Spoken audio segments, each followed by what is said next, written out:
오늘날 충성이라고 하는 단어를 들으면 어떤 생각이 들어요? 마음이 좀 무겁고 어떤 부담스럽고 그런 느낌이 들죠. 특별히 요즘 젊은 세대인 MZ 세대 같은 경우는 충성이라는 것이 좀 낯선 개념일 수도 있어요. 개인의 자유를 왠지 좀 억압하는 것 같고 또 강제적인 복종을 또 요구하는 어떤 그 권위주의를 연상하는 그런 느낌이기도 하고요. 또 이런 반응이 사실 무리는 아닌 것이요. 과거 그 역사 속에서 충성이라는 이름으로 많은 억압과 착취가 또 있었고, 또 현실 세계 속에서 우리가 경험하게 되는 것들 중에 20년간 회사에 충성했더니 돌아오는 것은 냉혹한 이제 갑자기 그 짐 싸 나가라고 그런다든가, 또 그런 것들을 바라보면 내가 무엇 때문에 헌신하고 충성했나 그런 그 마음도 들기도 할 것이고요. 그래서 잘못된 권위는 이 충성을 빌미로 개인의 그 자유와 존엄성을 그 짓밟은 것이 사실이에요. 그래서 현대인들의 그 정서 속에는 이 충성에 대해서 그 호의적이지 않고 그 경계심을 갖게 되는 거죠. 그런데 바로 이런 시대 속에서 사도 바울은 성령의 열매 중에 하나로 충성을 제시하는데, 과연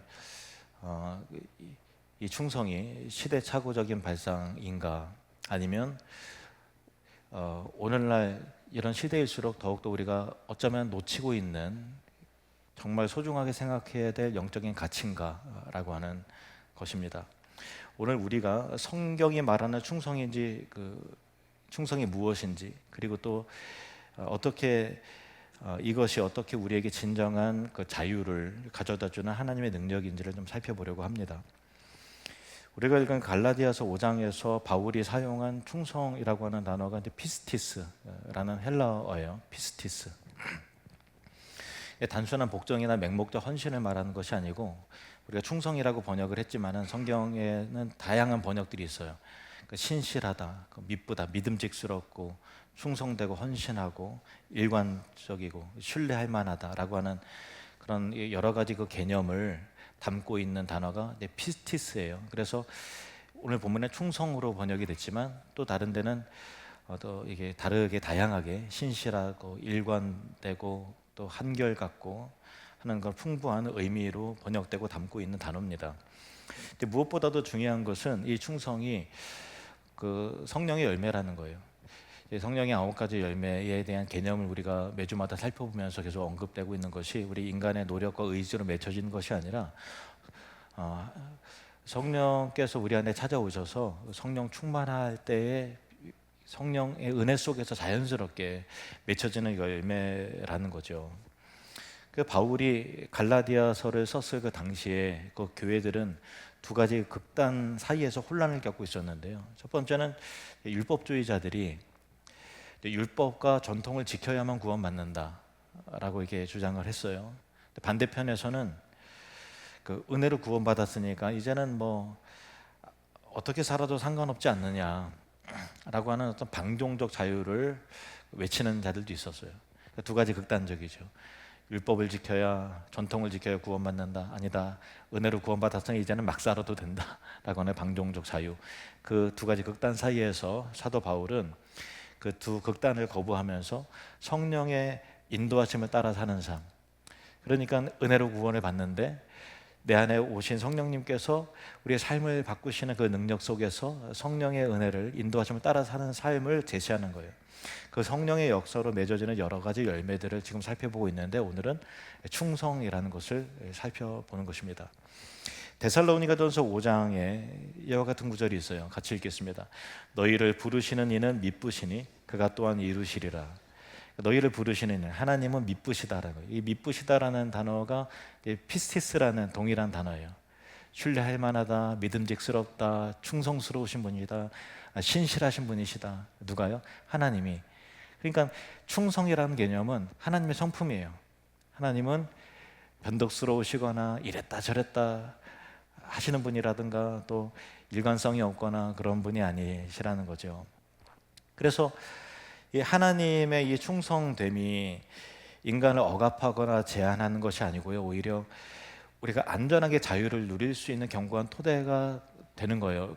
왜 그런지 이유를 좀 말씀을 드리면, 만약에 하나님이 변덕스러워서 하나님이 이렇게 약속했는데 5년 후에 내가 언제? 난 기억 안 나. 이런 식으로 우왕좌왕하고 신뢰할 만한 분이 아니라면은 우리가 어떻게 불확실한 세상에서 믿음을 가지고 확신을 가지고 살아갈 수 있겠어요? 세상은 변하는데 하나님은 변하지 않으셔.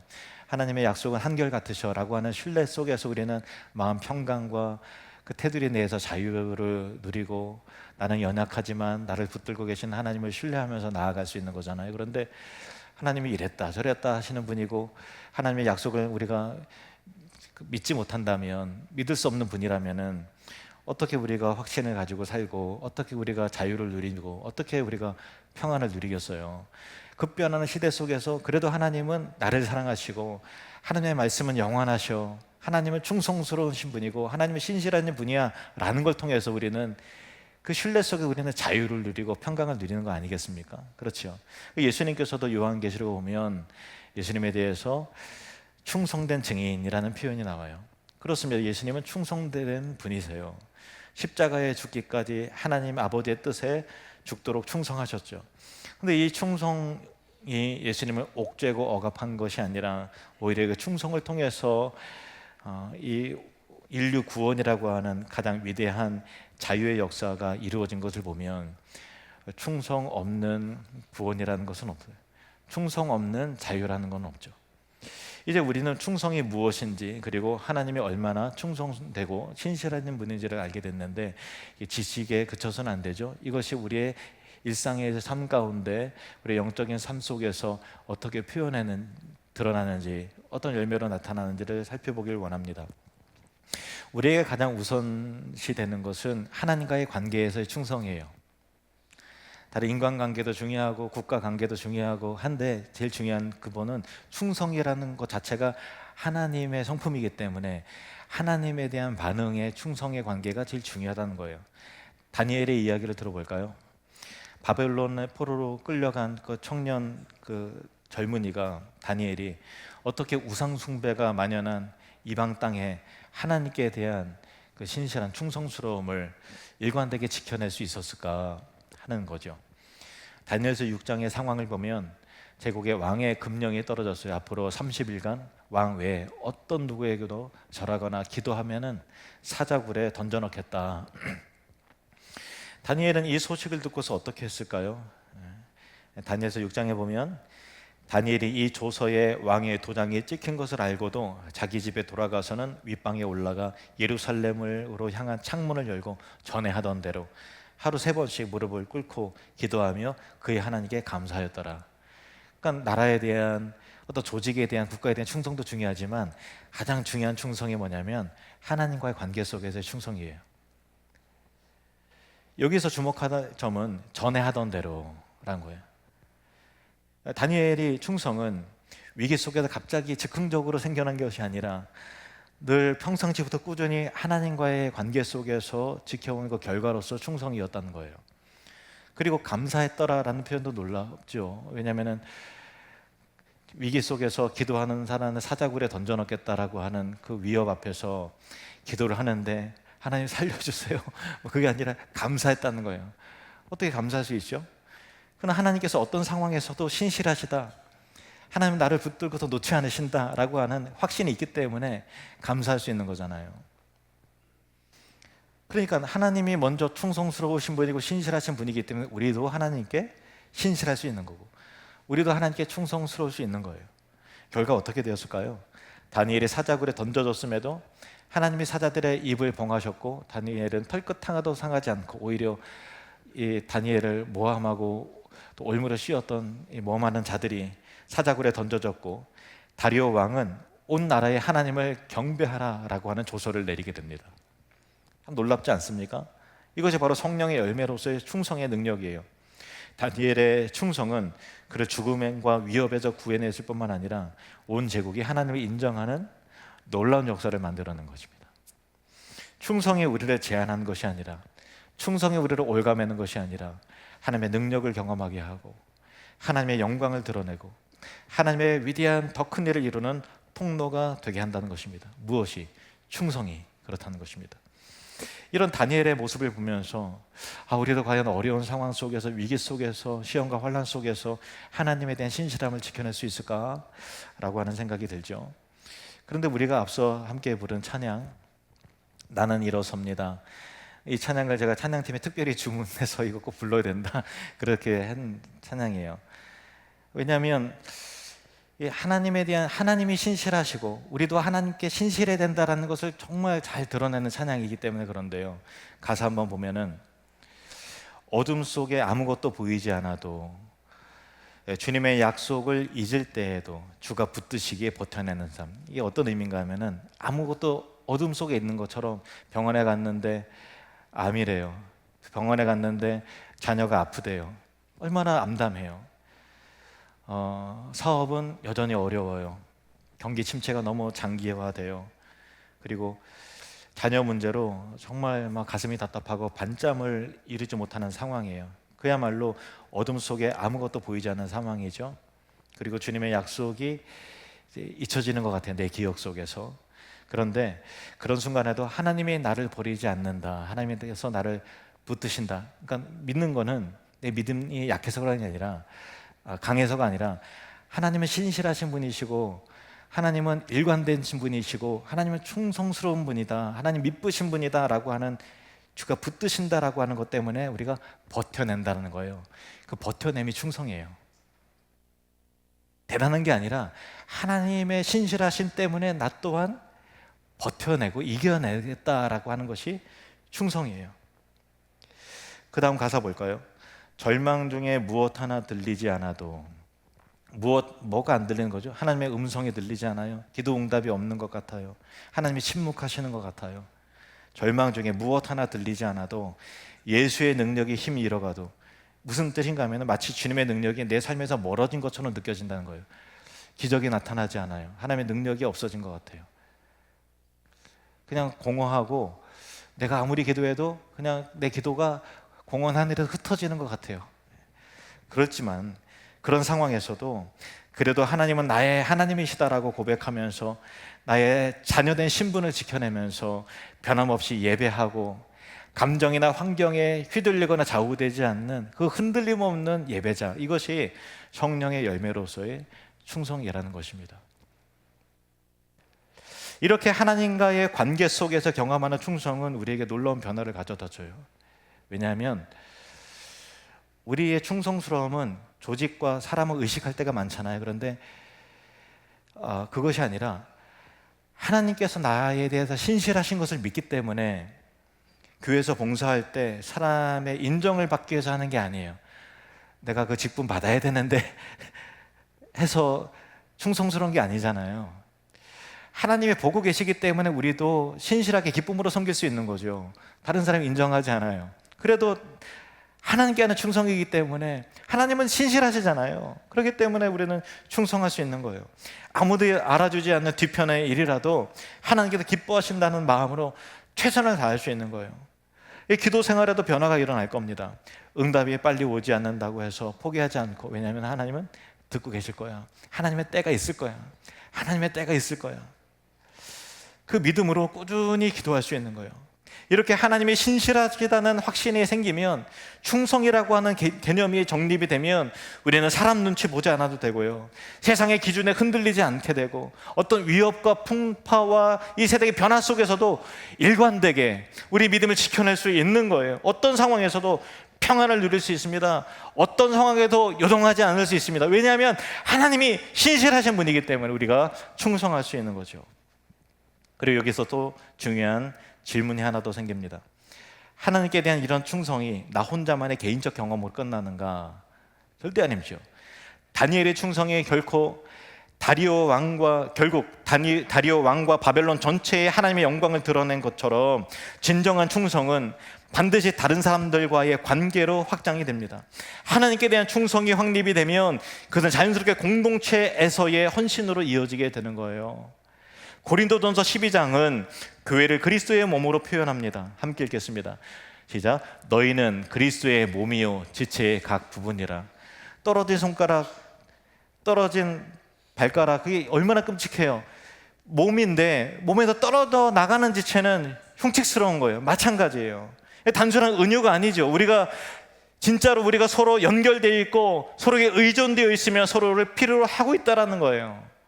그래도 요즘엔 개인의 독립성을 중요하게 여기고 충성의 가치가 희석된 시대 속에서 살아가고 있기 때문에 충성한다는 거, 뭘 위한 충성이지? 결국 내 손해 아니야? 라고 하는 개념이 다 자리 잡고 있기 때문에 신앙의 관계에 있어서도 나는 하나님과 직접 관계하니까 교회 필요 없어. 온라인 예배로도 충분해. 얼마나 돌려가면서 설교 잘하는 목사님 설교들은 얼마나 은혜가 많아요. 그러니까 그걸로 충분히 난 예배할 수 있어 라는 생각이 팽배하고 늘어나고 있지 않습니까? 특히 교회에서 상처받은 경험이 있거나 인간관계가 부담스러운 사람들에게는 이런 생각이 더욱더, 이런 가치관이 더욱더 매력적으로 느껴지게 되는 거지요. 하지만 성경은 우리가 서로 의존하면서 함께 성장하는 것을 강조하고 있어요. 너희는 그리스도의 몸이요 각 지체의 부분이라는 거예요.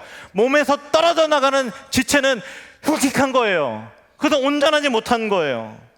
나 혼자서는 완전할 수 없습니다. 다른 사람들과의 관계 속에서만 온전한 사람이 될 수 있는 거예요.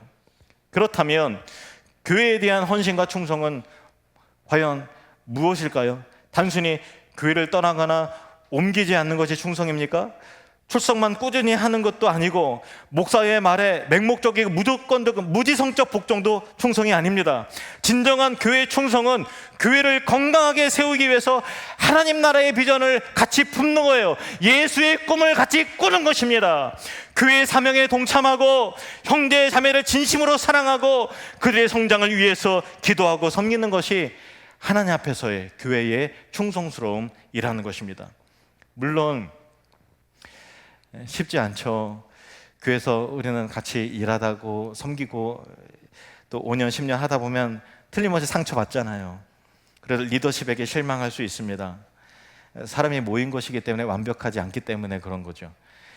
이런 상황 속에서 역시 사람은 믿을 게 못돼 하고 마음을 접고 마음의 문을 닫아버리고 싶을 때가 있잖아요. 그러나 이런 순간에 진정한 충성이 드러납니다. 상처받았다고 무조건 마음을 닫거나 떠나는 것이 아니라, 손을 긋는 것이 아니라 지혜 있게 소통하고 내 마음의 심령의 회복을 추구하는 거예요.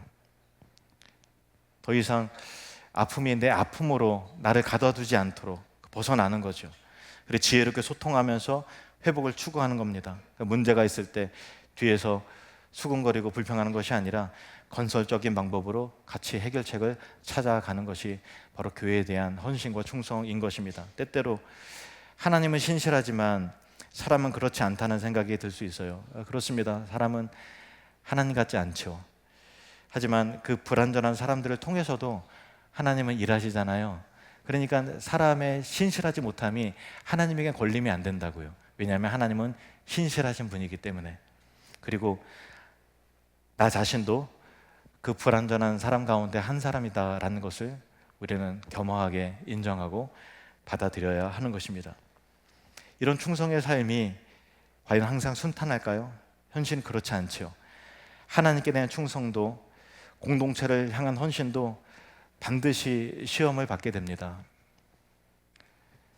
대표적으로는 임직식 때 그렇죠. 얼마나 그때 우리가 공동체적인 진통이 있어요. 얼마나 낙담이 되고 얼마나 상처가 있어요. 그렇죠. 근데 이것은 피할 수 없는 과정이에요. 근데 진정한 충성은 반드시 시험을 통과해야 하는 거예요. 그렇잖아요.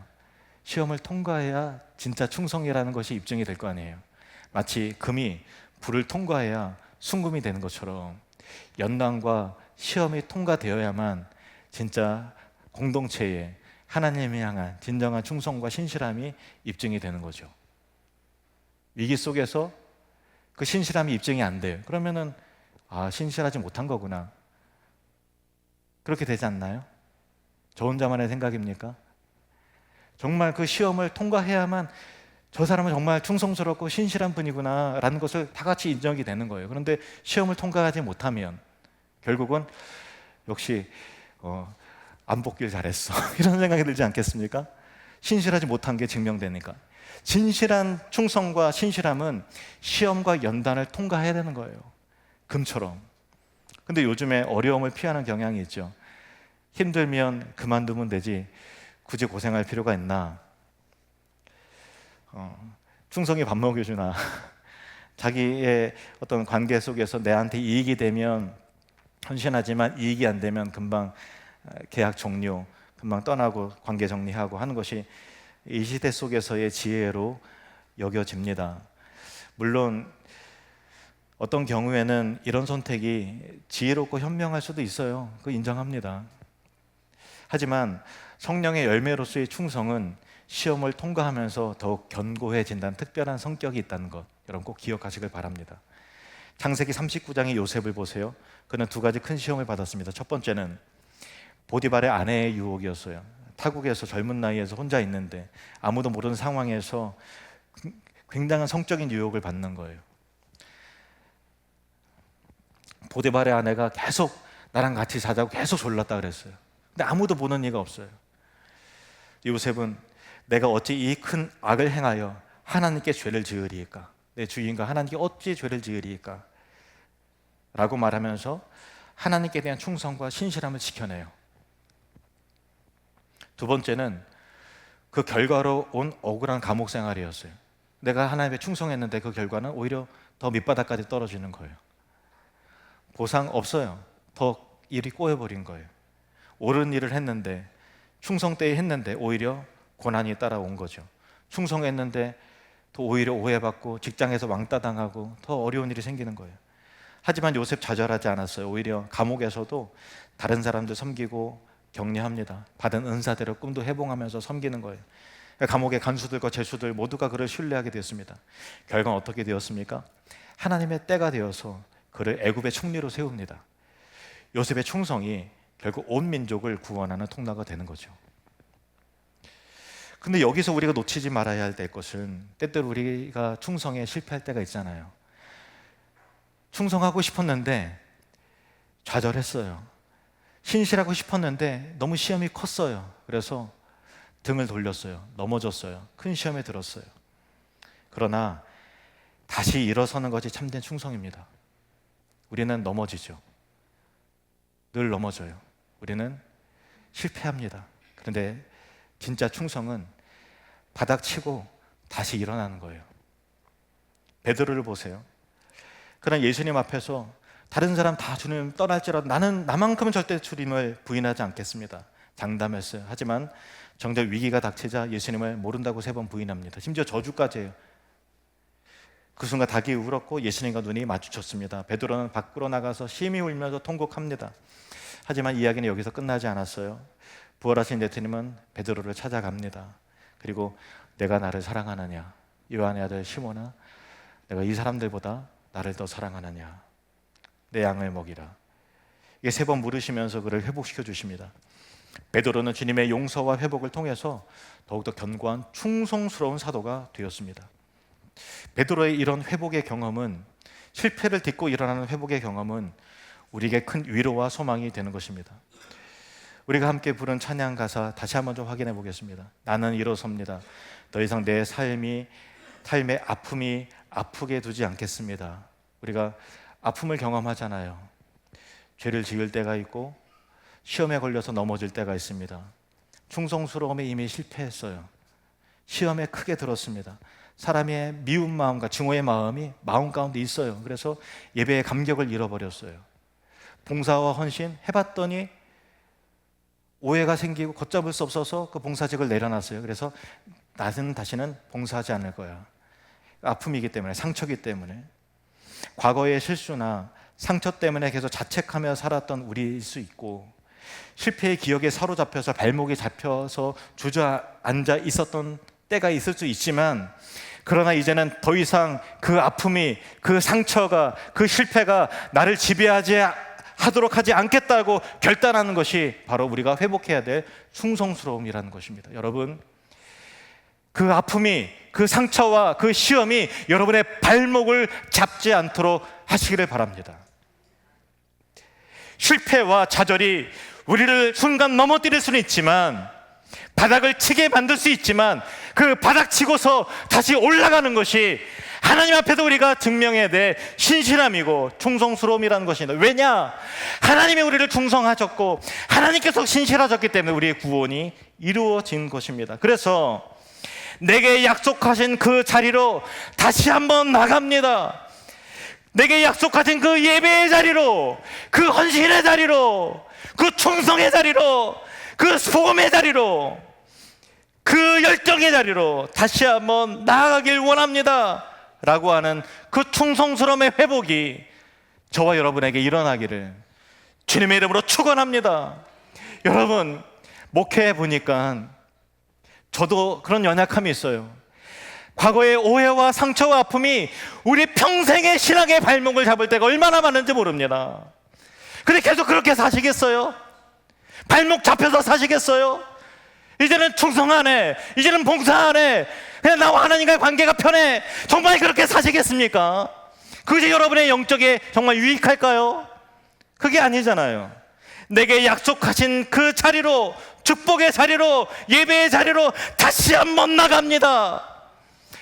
지금 이 순간 온라인 예배를 드리시는 분도 계실 거예요. 몇 년째 온라인 예배만 드리고 계신 분 계실 거예요. 그런데 여러분, 다시 한번 회복하고 다시 한번 그 예배 현장으로 나아가기를 주님의 이름으로 축원합니다. 베드로가 실패 후에도 다시 사도의 자리로 돌아간 것처럼 우리도 넘어졌다고 포기하지 않고 하나님이 원하시는 그 자리로 다시 나아가는 것, 이것이 바로 회복된 충성의 표현인 것입니다. 이제 우리는 충성의 전체적인 그림을 보게 되었습니다. 하나님께 대한 하나님의 그 신실하심으로부터 시작해서 공동체에 대한 헌신으로 이어지고 시험과 단련을 통해서 더욱더 견고해지는, 이것이 바로 성령의 열매로서 우리가 맺어야 될 충성의 모습인 것입니다. 충성은 절대 구시대의 유물이 아닙니다. 맞아요. 세상 속에 충성하면 오히려 손해보는 일도 있어. 그런데 하나님이 신실하시잖아요. 절대 손해보지 않게 해주신다고 그러셨잖아요. 그러면 믿고 나가는 겁니다. 현대 사회가, 젊은 시대가 잃어버린 가장 소중한 가치 중에 하나, 우리가 정말로 회복해야 되는 가치가 바로 충성입니다. 충성을 통해서만 진정한 자유를 경험하게 되고 깊은 관계가 맺어지거든. 성호 간에 사로 간에 저 사람이 신실할 것이라는 확신이 있어야 내 마음을 열지요. 성숙한 인격, 건강한 사회와 국가, 그 모든 것이 충성의 가치로 이루어지는 거예요. 충성이 깨지면 다 깨져요. 가정도 마찬가지고 사회와 직장생활도 마찬가지예요. 국가도 마찬가지인 겁니다. 하나님에 대한 충성이 우리의 삶의 모든 영역으로 확장이 되는 거예요. 그래서 가정에서 내가 가족을 끝까지 내가 책임지고 사랑해야 되겠다. 직장에서 내가 정직하고 성실하게 일해야 되겠다.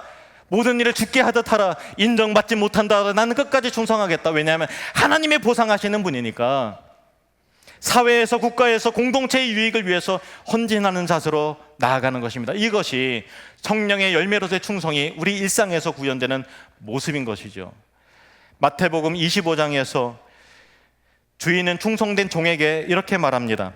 잘하였도다 착하고 충성된 종아, 내가 적은 일에 충성하였음에 내가 많은 것을 내게 맡기리니 내 주인의 즐거움에 참여할지어다. 이 말씀에서 주목해야 될 것은 적은 일에 충성하였음에 라는 표현이에요. 하나님 우리에게 거창한 것을 요구하는 것이 아니라 우리가 서 있는 그 자리에서 그 책임 있는 그 작은 일에 신실하기를 원하는 거예요. 매일 아침 하나님께 드리는 기도, 힘들어도 가족을 포기하지 않으려고 하는 인내의 마음, 교회에서의 성실한 섬김, 직장에서의 정직한 일처리, 국가에 충성하는 군인들, 이 모든 것이 하나님 보시기에 정말 소중한 가치, 충성의 가치 아닙니까? 우리가 지켜낼 가치죠. 그리고 놀라운 약속이 있어요. 내가 많은 것을 내게 맡기리니 적은 일에 충성하였는데 내가 더 많은 것을 너에게 맡기겠다. 지금의 작은 충성스러움이 미래의 큰 축복과 보상과 사명으로 이어진다는 것이죠.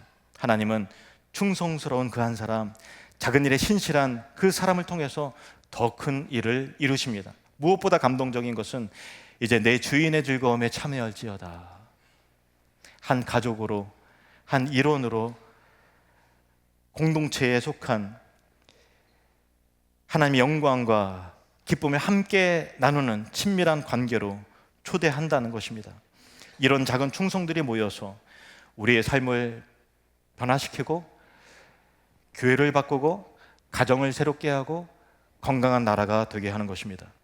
그리고 언젠가 주님 앞에 설 때 잘하도다 착하고 충성된 종아 라는 그 감격적인 음성을 칭찬을 듣는 우리 모두가 되기를 주님의 이름으로 축원합니다.